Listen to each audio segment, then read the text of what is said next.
Assalamualaikum warahmatullahi wabarakatuh. Perkenalkan, nama saya Muhammad Fajar Maulana Putra.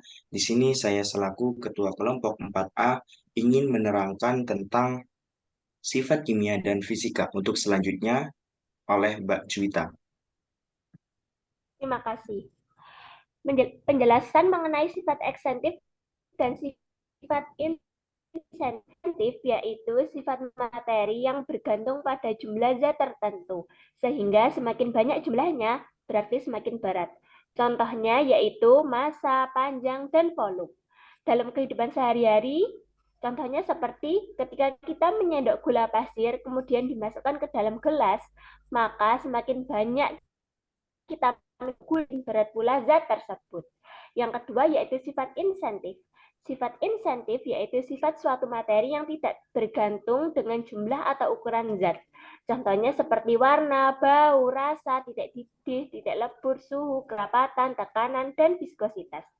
Contohnya dalam kehidupan sehari-hari seperti kita satu sendok gula dengan 1 kilogram gula, maka warna dan rasanya akan tetap sama. Terima kasih. Baik, kali ini saya akan menjelaskan apa itu sifat fisika beserta contohnya. Sebelum itu, perkenalkan nama saya Abdullah Hakim. Sifat fisika adalah sifat yang berhubungan dengan perubahan fisik pada suatu zat. Contohnya, titik didih adalah suatu kondisi suhu saat zat cair mendidih dan berubah menjadi wujud gas. Titik didih juga dikenal sebagai titik uap. Kemudian titik didih sama tingginya dengan titik embun atau suatu kondisi suhu saat gas berubah wujud menjadi cair. Titik beku. Pengertian titik beku adalah waktu di mana benda cair akan membeku pada suhu yang tetap. Nah, suhu di mana benda tersebut membeku dinamakan titik beku. Hal ini dapat kita lihat pada lilin yang membeku karena tak lagi menerima panas atau dengan kata lain lilin tersebut melepaskan kalor. Yang ketiga, daya hantar listrik. Daya hantar listrik merupakan sifat fisika.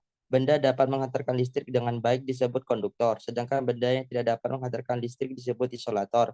Benda logam pada umumnya dapat menghantarkan listrik. Yang ketiga yaitu kemagnetan.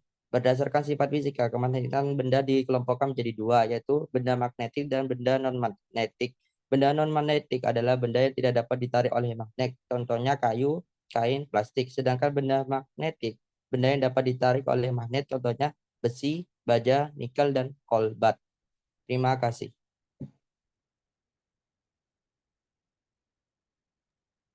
Baik, saya akan menerangkan tentang sifat kimia. Perkenalkan, nama saya Triamanda Indra Lestari. Sifat kimia adalah zat berkaitan dengan kemampuan suatu zat bereaksi atau mengalami perubahan tertentu. Sifat kimia tidak mudah untuk diamati karena berhubungan dengan pembentukan zat baru. Sifat kimia juga bisa digunakan sebagai karakteristik dari suatu bahan yang dipakai mengalami reaksi kimia maupun perubahan kimia. Untuk mengamati sifat kimia harus memahami dan melalui struktur material. Yang pertama, ciri-cirinya adalah beracun atau toksitas. Beberapa jenis zat memiliki sifat kimia beracun seperti pestisida. Zat beracun ini bisa digunakan untuk keperluan dan aktivitas sehari-hari manusia. Contohnya untuk pembasmi hama, tikus, atau serangga. Yang kedua adalah mudah terbakar. Bahan ini mudah terbakar seperti bensin yang merupakan salah satu zat yang mudah terbakar sehingga pada pom bensin, bahan bakar diberi larangan merokok dan beberapa aktivitas yang bisa menyulut munculnya api. Yang ketiga, panas dari pembakaran. Contohnya pada pembakaran gas motor. Nilai energi suatu zat bahan bakar merupakan jumlah panas yang akan dilepaskan selama pembakaran, di mana nilai kalor memiliki energi total yang akan dilepaskan sebagai panas saat suatu zat mengalami pembakaran sempurna. Terima kasih.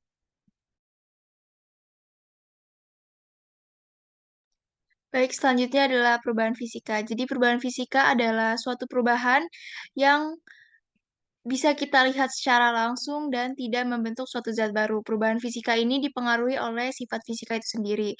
Karakteristiknya selain bisa dilihat secara fisik, yaitu bisa kembali lagi ke bentuk semula dan komposisi kimianya tidak berubah ataupun materi di dalamnya itu tidak berubah.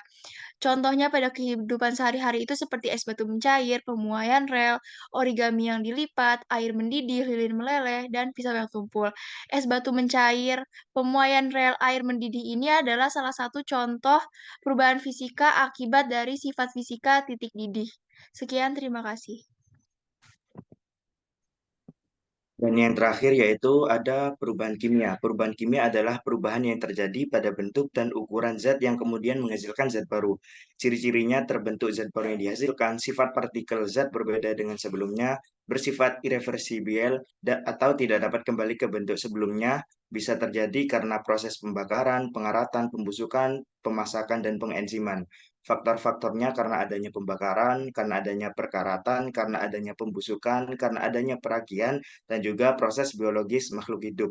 Contoh di kehidupan nyata yaitu ada korosi pada besi atau logam, proses pencernaan pada manusia dan hewan, memanggang atau membakar makanan, dan pada roti basi.